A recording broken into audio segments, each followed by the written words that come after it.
I make venture investments all the time. My track record's pretty good. Over the last 25 years, I've done well. Every time I make them, I realize since 1954, when they started tracking this data, is that 8 out of 10 will fail for various reasons. That reasons could be fraud, it could be bad executional skills, it could be bad markets, it could be pandemics, whatever it is, 8 out of 10 are going to fail. FTX is just another 80% failure. It's just another deal that went to zero. It doesn't change my life. It doesn't change what I'm going to do tomorrow morning. I've already forgotten about it. How can I not? I've got a lot of other stuff to worry about, i.e. the deals that are working, and I get to work with my team when we do the next venture deal. We're never going to get it right. All these years on television and all the crap you've gone through because of it. If you could start all over again, would you like to be more private? Do you wish you'd never done this? Trump, despite the fact him and I are sparring today, he said 2 things to me that I'll share, which I think are relevant. Number 1, he said, hey, listen, if there's 300 million people in the country, 150 million people hate my guts.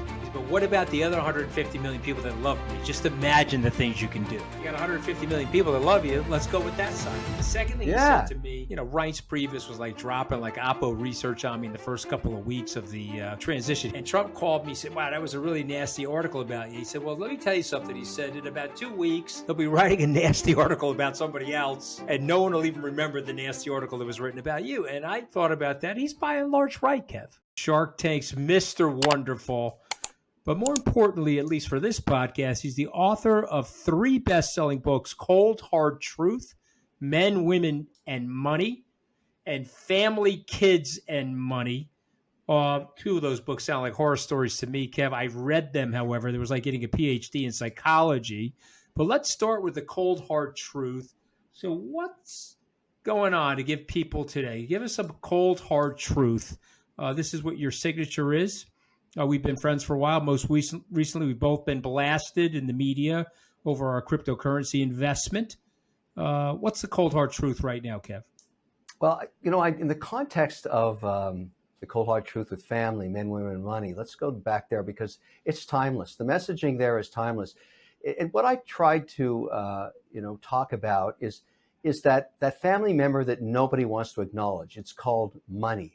When you form a relationship with, a significant other and you decide that you're going to take a shot at spending your life together and growing a family, regardless of, what your gender is or what your preference is, I don't care about any of that. At the end of the day, what matters is you are forming a business relationship because you have to somehow fund your family. And that is an obligation you have for the rest of your life. Love them, leave them, it doesn't matter. You have children, it gets even more important. And what I tried to do in writing that book, which I thought was going to be a very easy task, it took me over 2 years, the first book, because I really wanted to get it right, is to acknowledge at an early age that you've got to teach your children about money, and you yourself have to admit your own weaknesses associated with it. And what people do, and what I find so fascinating, the number 1 piece of research I learned on that first book is when I went to the divorce lawyer community and started asking these lawyers, what is the reason people seem to break up their unions between the 5th and 7th year in America, which is basically where 50% of marriages end in that time period? He said it's not infidelity. It's financial stress. People outspend each other. They don't understand each other's obligations. They get into really bad places with money, and that breaks up a marriage. So if you don't think money has a place in the bedroom, you're 100% wrong. It is the bedroom. Listen, I agree with you. My parents, I like to tell people, are Catholic. So they put 300 years of fighting into a 65-year marriage. And of those 300 years of fighting, 299 and a half were related to money, Kevin. So I totally get that. But you're the cold, hard truth guy. You have to be cold and hard and truthful with yourself as well as an entrepreneur. And what I find about entrepreneurs that have a high profile, that press has a tendency to magnify the mistakes more than the successes. So how do you deal with the cold, hard truths related to your own success and failures? And how do you deal with the press related to it? Yeah, listen, I totally agree with you. And we both live in that world. What I've learned, and this is really a recent phenomenon, I would say over the last 3 years, this has come to pass.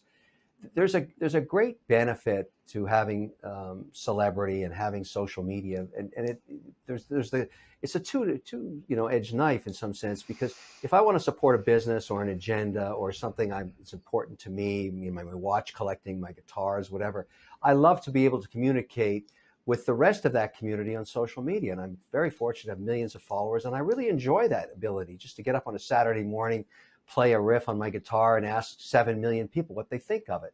I mean, it's a dream come true for me. I'm not asking them for any money. I just want, if they like the riff, do they should go in the song or not? And that's really powerful. And when it comes to business for the same sort of thing, here's a product I invested in.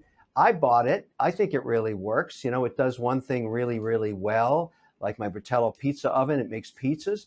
Well, if I can tell 7 million people about it, the customer acquisition cost drops dramatically in some cases, and this is part of the whole Shark Tank phenomenon, to zero. So I can take a company that no one's ever heard of and get it in front of 100 million people. That's the benefit of social media. Now, the downside is, and this is the cost of democracy, the way I like to put it, the reason we live in such a remarkable country with such an incredible, fantastic platform for entrepreneurs is that we allow free speech. But the price of free speech is that the lunatic fringe, that 2.5% to 3%, they get to speak too.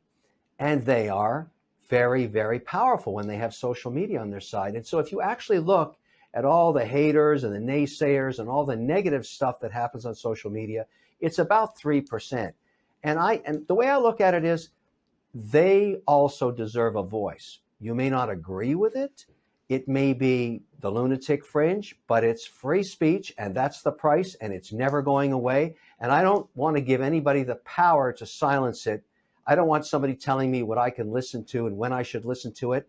I would rather just let them be free. So what I do is I turn off the noise. My daughter says to me sometimes, Dad, how can you read these things and these people and not have it affect you? And I say to Savannah, I don't give a shit. It's that simple. Yeah, well, you're a better man than me, Kevin, which is why I always admire you. I used to give a shit. And then the adage that what other people think of you is none of your business, I had to ingrain that into my habits. But I did give a shit in the beginning. Now I could care less, which brings me to a subject that both of us have been involved in. It's sort of an annoyance to me now. But we both were on the FTX situation as investors. We were both proponents of Sam. What do you think we both got wrong in that? Or where do you think we are in that? I know Sam, I know you have a relationship with Sam, and I know he pled not guilty. Where do you think things stand with the FTX situation? Well, I don't know if he's guilty or not. I think he's going to have to stand up for his own name. I think he's in a very tough place. I think his family's in a very tough place, and that process will go on. But I think the bigger question is the one you're raising. What did we get wrong?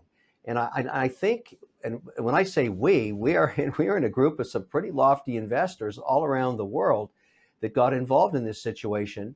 And obviously, we got it wrong. And so what I tell people, that because I've been asked countless times about FTX, and I point something out that I've been living with for 25 years. I make venture investments all the time. And my track record's pretty good over the last 25 years. I've done well. But every time I make them, I realize since 1954, when they started tracking this data, is that 8 out of 10 will fail for various reasons. That reasons could be fraud. It could be, bad executional skills. It could be bad markets. It could be pandemics. Whatever it is, 8 out of 10 are going to fail. FTX is just another 80% failure. It's just another deal that went to zero. I don't like the reasons it went to zero, but it's just another venture investment that went to zero. It doesn't change my life. It doesn't change what I'm going to do tomorrow morning. I've already forgotten about it. How can I not? I've got a lot of other stuff to worry about, i.e. the deals that are working, and I get to work with my team when we do the next venture deal. We're never going to get it right. Now, we thought in the case of FTX, we had the due diligence because so much had been done by giant institutions. Turns out nobody could see this coming. And frankly, when it comes to fraud, you never see it coming. Fraud is fraud. That's why they call it fraud. If that's what it is and it's been alleged, nobody could see that coming. And so at the end of the day, this is going to get worked out. And there are, 400 lawsuits and all the rest of that stuff. To me, at this point, FTX is just noise. How can you not treat it any other way? You can't let it rule your life. You got to move on. And that's what everybody's done. However, it has set back the crypto industry dramatically, and you're well aware of that because you're a participant just like I am. And I think there's other shoes to drop. And I think it's very important over the next 2 years to clean all the rogue operators, all the bad guys out, all the non-compliant, all the opaque, all the stuff that made this happen has to go away, because the potential of what crypto can be is a great thing. And I want to invest in it, but I just want to get the spatula from the sky and scrape all the crap out of this industry, let the chips fall where they may, and start afresh, regulated, compliant, with the great financial potential it has. So let's talk about that, Kev. You know, we have a combined 69 years in business together. Okay, now it's probably 70, but I like the number 69 better than 70, so we're gonna go with 69. Okay. You know, I mean, we were involved in the NASDAQ bubble. You and I were old enough to remember that when the NASDAQ crashed in 2000. We've seen the ups and downs of a lot of upstart companies, technologies, failures, etc. What do you think of crypto? Do we have it right? Do you and I have it right, or do the naysayers have it right? You know, I was listening to Peter Zeihan the other day. He was on the Joe Rogan show. He says, well, Bitcoin only has $17,000 more to go until it gets to its fair value. We have it right, or do they have it right? No, we have it right. And what we have wrong is the fact that we have let rogue operators take over this and scam everybody out of their money with all kinds of various schemes in multiple ways. And I think that has to end, because the challenge was it wasn't regulated here, it wasn't regulated abroad. And I think countries like Canada are getting it right now, heavily regulated, Switzerland, heavily regulated, UAE, putting the brakes on there at the ADGM, heavily regulated. And so, you know, going forward, think about payment systems. I've talked about this quite a bit. I'm a big believer in stable coins that are regulated. I think that will be a boon to the securities industry. I'm a big believer in blockchain. I'm a believer in the storage of value of Bitcoin. I own it. I bought some more recently. And so I think the big change is going to be is there's going to be what I consider, and this is my, you know, pathway forward. And I've been asked by regulators and by congressmen and by senators of late. As you know, I went and testified on the Hill. I've had lots of feedback from that. I'll tell you, here's one thing I know for certain, okay, that everybody should think about. These senators and congressmen on both sides of the aisle, having gone through the dance of getting the new Congress in place and all the craziness that happened last week, that's past us now. Now they're going to get back to business and try and do things on a bipartisan basis. And one of them is, these men and women are sick and tired of having hearings about the next crypto piece of garbage company that goes to zero. They're tired of it. They're weary of it. And they're sick of having their constituents lose all their money. They're really unhappy. And when that happens, they get motivated to do stuff. And so my anticipation is that they are going to do stuff, and they're going to be very forceful in bringing regulation to this. And so I think the idea of unregulated broker-dealer exchanges, I don't care where they are in the world, they're going to get stamped out like the cockroaches they are. That's what's going to happen, because there's going to be a passport process put in place. And the way this is going to work is, if you want to get licensed in some jurisdiction like the United States or in Switzerland or in the UAE or in Canada, all those regulators talk to each other. And you're going to have to be compliant in every single one of them, because crypto doesn't trade by jurisdiction. It trades globally.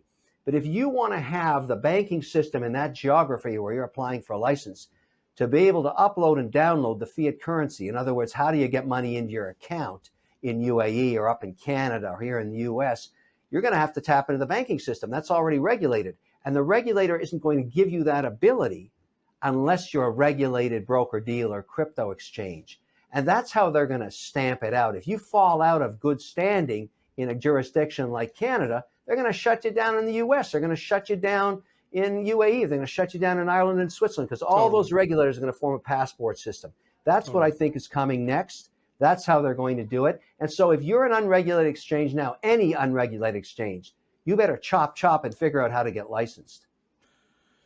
All right, I want to shift gears. I totally agree with you on that. This is related and laced into your books. You come from humble beginnings. I hear you quote your mom often. Let's go back to mom for a second. What was the one thing that has the most lasting impact on you from your mom? Well, it's very simple. When I was a teenager, just became a teenager, she said to me, Kevin, if you always tell the truth, you'll never have to remember what you said. And I said, why would you say that to me, Mom? She said, because I know you're lying to me right now. And I was. And she said, because I know you're lying. And now you've broken our trust. And that's very, very expensive. Now, why don't you just tell me the truth and deal with it? And then I'll know you as not being a liar. And if you make that your creed and how you operate for the rest of your life, you won't get into the trouble you are with me right now. And she was 100% right. I learned my lesson in one big moment. And I've done that ever since. Now, it's not easy. I get in a lot of trouble and all the rest of that stuff because people don't like the truth very often. They would rather you lied to them so it doesn't hurt their feelings. I've learned you can't help that because the truth is going to come out eventually. And so that's how I've lived my life. I try and just tell the truth, and that's it. Now, I talk about that in the book. People have a really hard time with it. I mean, telling the truth means you got to tell the truth to your family and your business partners and your significant other in your relationship. And I use that example when I teach my business classes and engineers at MIT and places like Harvard, Temple, all these colleges. I say to them, look, in business, it's like being married. When you fall in love, you have this amazing period of time you're with somebody and you're building this incredible trust. And the idea of lying to them doesn't even occur to you. And then the relationship goes on. Maybe you get married and you get weak one night and you mess around. And then you have that decision to make. Do I go home and tell the truth and take the heat, or do I lie where I was? Here's the problem with lying. The truth is going to come out one day. It's going to slip out. And when that occurs, you will lose 50% of that relationship's equity forever. Forever. You will never get it back. There's no way, because you can never be trusted because you're a liar. Versus going back and saying, I did something horrible last night. I was in a bar in a hotel and I was weak and I did this and I slept with somebody. I know this sounds incredibly difficult to do, but at least your significant other will respect the truth. And your marriage will probably survive and you won't lose the equity that you could have lost. And that's the lesson I give in class. But I also say it's the same thing in business. It's exactly the same thing in business. The minute you lose your reputation, the minute you lie, you've given up something that took you a whole career to build, your reputation, because now you don't tell the truth and nobody can trust you ever again. That's my whole point. I mean, I think it is, it's brilliant. It's one of the reasons why I wanted to bring you on. I often tell young people, if you keep your integrity, you'll always have opportunity. So whether you and I are getting slammed on a deal or lit up in the press, the people that we've done business with, if they feel that we have high integrity, they'll always come back and want to do business with us. It's just about playing it straight. But let's talk about lies for a second. What's the biggest or the best lie that you've heard about yourself online? I can tell you mine.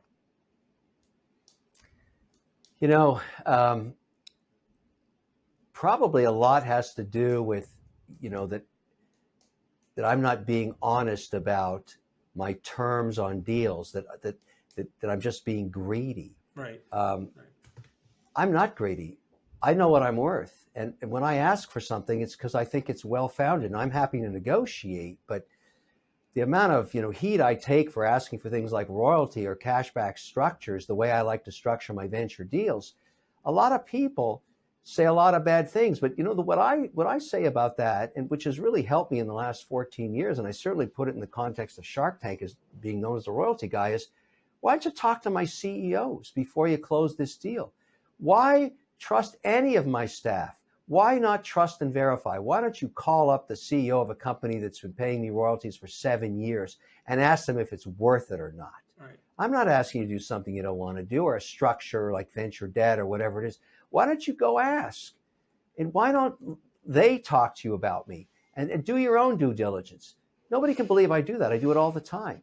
I don't have to sell myself anymore. I let my CEOs do it for me. And that's how I bring these deals to a close.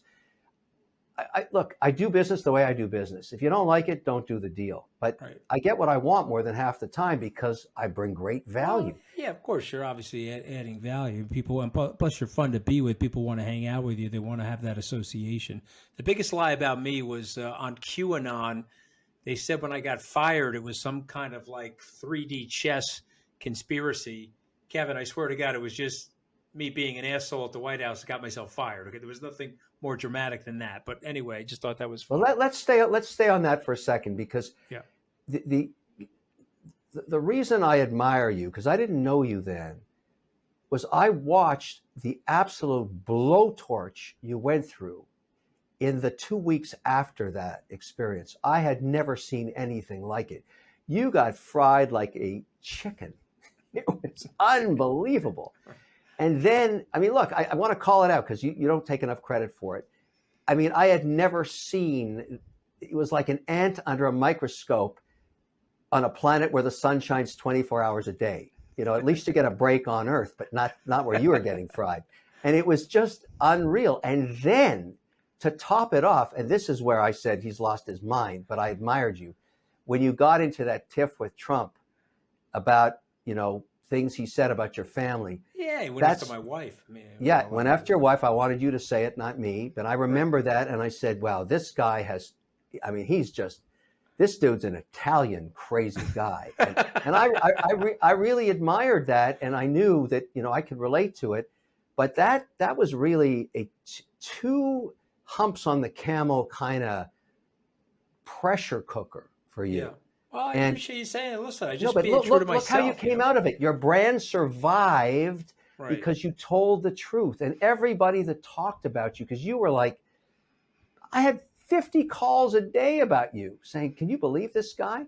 And I said, yeah, do you not believe what he's saying? I mean, he's really telling it the way it is. And I mean, you got to admire the crap he's going through. But I think you came out of it better than a lot of other people that were trying to somehow distance themselves in different ways from that period of time. And I think you've survived very well. Well, I like it's nice, especially coming from you, who's been in the blast furnace alongside of me on certain occasions. That's very sweet of you to say. But like you, I just said what I felt.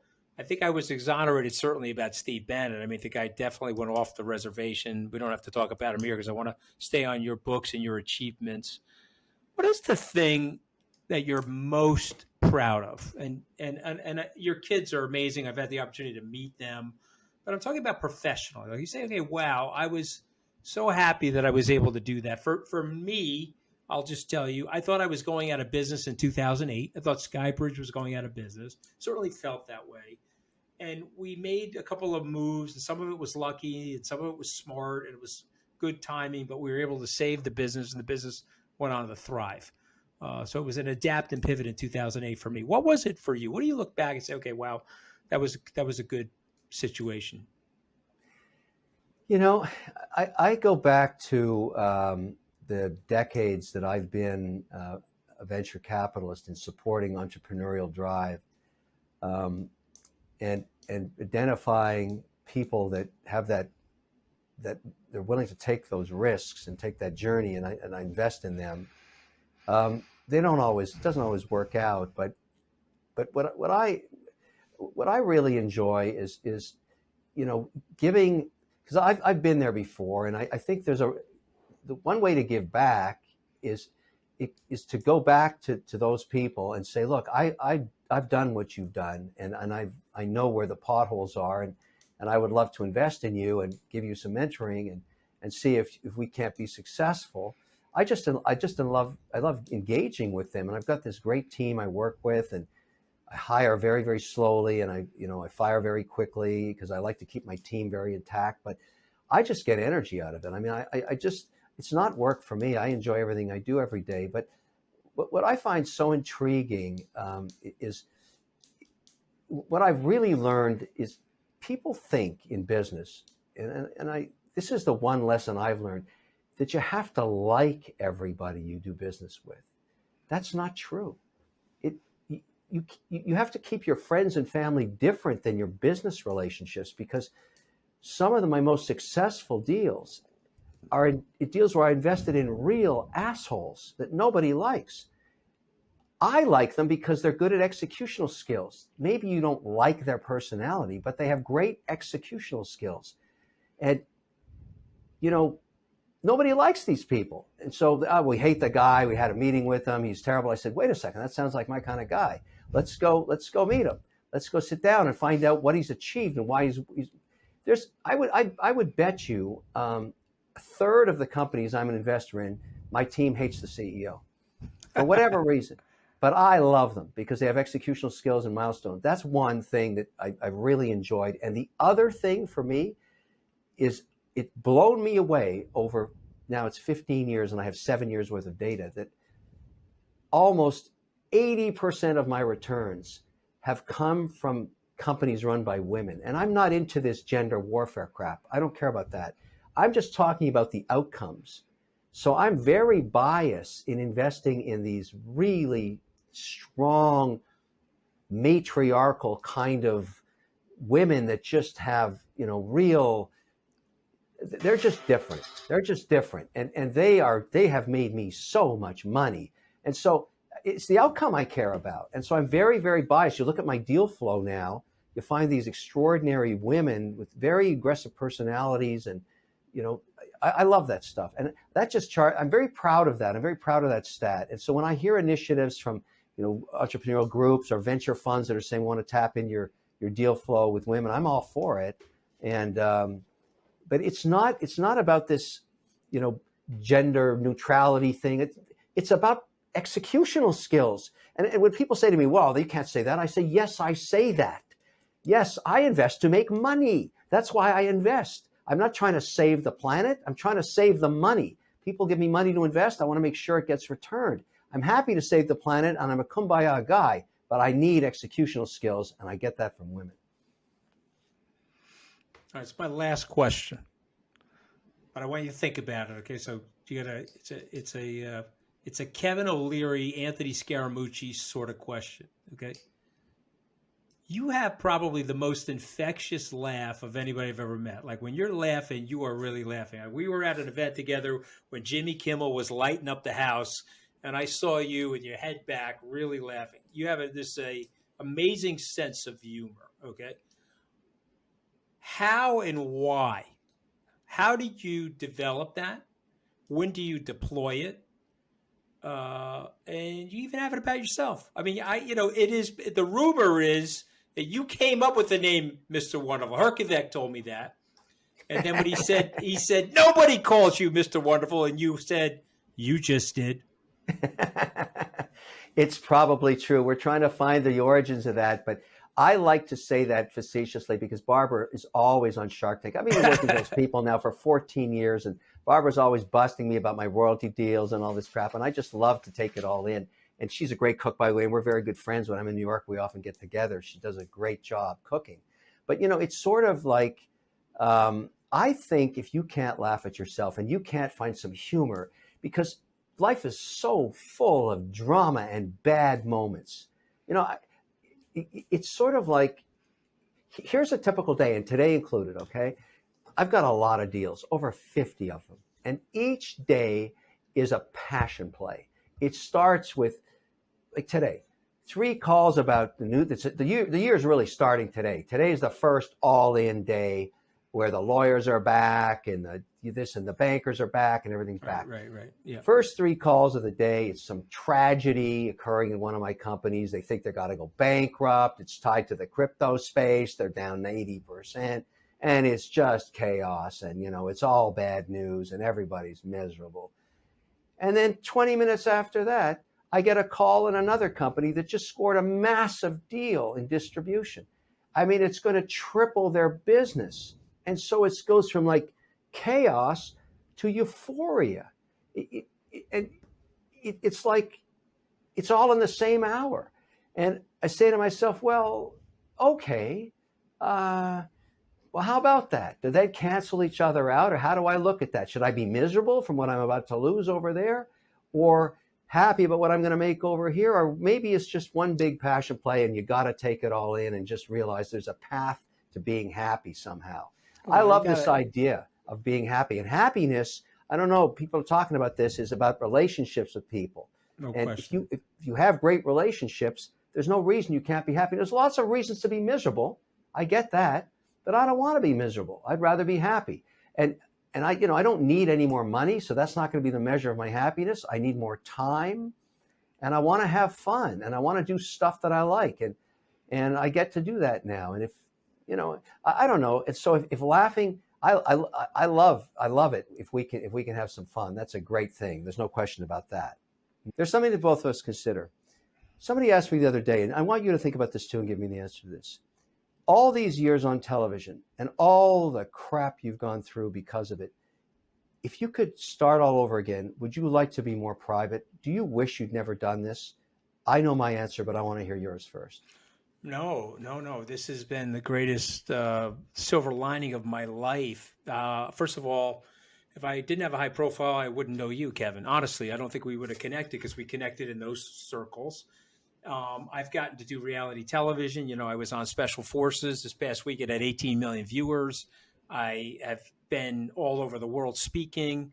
I've been blessed with unique relationships and friendships. I couldn't do this podcast if I didn't have a high profile. So for all of those reasons, yes, there is a sting to it. I get snark. Sometimes I've gotten death threats. Sometimes I feel that it's been unfair to my children. But by and large, I would take the whole enchilada again. What about you? Yeah, I am 100% with you. And when I have this discussion with my family that say, particularly during the periods of controversy and, sure, all of these things. Oh, the FTX thing sucked. Yeah. I mean, what a shitstorm. I mean, it was just unbelievable. But I say to them, look, if you look at the cycle of media today, and I've been totally transparent on all of these situations and just tell them what I know and, dealing with the authorities and all the rest on it. It's sort of like, you got to take that in. It's part of the cost. It is. But I go back to my thing. If you want freedom of speech, if you want to have an open society and you want to explore ideas that even you don't like, the lunatic fringe has a voice too, and they always will. And so just get over it. And, it's all of that stuff is just noise. I'm with you. And, Trump, despite the fact him and I are sparring today, he said two things to me that I'll share, which I think are relevant. Number one, he said, hey, listen, if there's 300 million people in the country, 150 million people hate my guts. He said, but what about the other 150 million people that love me? Just imagine the things you can do. Okay. And his point was, you got 150 million people that love you. Let's go with that side of it. Okay. The second thing he said to me, I think I got beat up. Reince Priebus was like dropping like Oppo research on me in the first couple of weeks of the transition. He really didn't like me for whatever reason. I think because I was a New Yorker and Trump was a New Yorker. And Trump called me, said, wow, that was a really nasty article about you. He said, well, let me tell you something. He said, in about 2 weeks, they'll be writing a nasty article about somebody else, and no one will even remember the nasty article that was written about you. And I thought about that. He's by and large right, Kev. You got to tell your family that. I think the thing goes that I by think the wayside, The politicians of today are learning something very quickly in the last year, I would say. It's no longer just about politics. You got to have some policy too. You got to bring policy to the table, because all of this politics is, at the end of the day, boring. Like these infights and these crazy sessions, and people get tired of this crap. They want to see the output. I don't care who you are, what side of the fence you're on. Just bring policy forward, and then let people decide if it's good policy or bad policy. I thought Trump had good policy on small business during his tenure. And a lot of people tried to tie that to the politics. The truth is, small business did very well during his reign.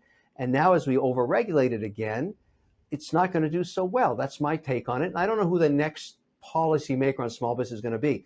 For me, I'm very thankful that we're in total gridlock in Washington. I love that. Yeah. I say, take an 18-month breather. Let's get nothing done. That's okay. And let's pick it up on the other side. I agree with you on that. All right. So I've got 5 words. This will take 40 seconds. I'm going to say the word, and then you're going to say a word. I'm going to play word ping pong. I'm going to say a word. The first thing comes to your mind, you say back to me. Okay. You ready? Yep. Gullible. I want to think about that. You want me to come back? No. I think it's a very good question. I don't want to peg it on one person. I want to peg it on a sector. Green activists. Green activist, gullible. Okay, good. All right. Passionate. Green activists. Okay, I say Italian when I hear that word passionate. All right, but let's keep going. Okay, you could be Lebanese though too, by the way. Yeah. A lot of people don't know your Lebanese background. All right, ruthless. Mr. Wonderful. That was 2 words, Kevin. I'm kidding. Greedy. They really should be together, though. Yeah, they should be. They should be. It should be one. It should be the syllables combined. Mr. Wonderful. Greedy. Politicians. Interesting. It's interesting. I say when I hear greedy, I think short-sighted. I want to be long-term greedy. Persuasive. Storytellers. Hey, it's very good. All right, so I've got Barbara Corcoran. She's going to come on in a few weeks. I need you to leave me with a question that I can ask her that will fire her up, because we know she can be fired up. Let's just put it that way. So what am I going to say? Look, you have to ask her this question because, you know, every speaking I love her, gig by the way. But no, I love her too. We are very good friends, and she will admit that. And we talk all the time. We're always texting about stuff. However, wherever I go, in these speaking gigs I do all around the world, you know, it's a lot in financial services, but people always ask me, what's going on with you and Barbara? And I always say this, and it works every time, and it has for 15 years. The only reason Barbara gets to the Shark Tank set on time each year is I buy her a new broom. So if you ask her, what does Kevin get you each year to make sure you're on time on Shark Tank, she'll go out of her mind. All right, I got to talk to the FCC on that one. I'll be back to see if I can get away with it. I'm kidding. Kevin O'Leary, somebody I consider a dear friend, and somebody I look up to. I will tell you that. I think you are a role model for people. Before we met, one of my kids said to me, do you know Mr. Wonderful? I said, you mean Kevin O'Leary on Shark Tank? He said, yeah, I would love to meet Mr. Wonderful someday. And then the good fortunes of life put us together. And, you know, my kids think the world of you, Kevin. You are the author of 3 best-selling books, Cold Hard Truth, Men, Women, and Money, Family, Kids, and Money. And you are the chairman of O'Leary Ventures, and you are Shark Tank's Mr., and that's one word, Mr. Wonderful. Thank you so much for joining Open Book. I really enjoyed it. I always love these sessions with you. This is absolutely fantastic. I will see you soon, hopefully in Miami and New York. I will be in both places for quite a bit of time. So let's catch up again. Let's get to dinner when I'm down. I'm going to be down in Miami on the 26th to the 31st. If you're down there, I'll be here. I'll see you here. Okay. All right. Love you, man. Thank you for doing this with us. You're phenomenal. This is great. Take care. Thanks. All right. God bless, Kev.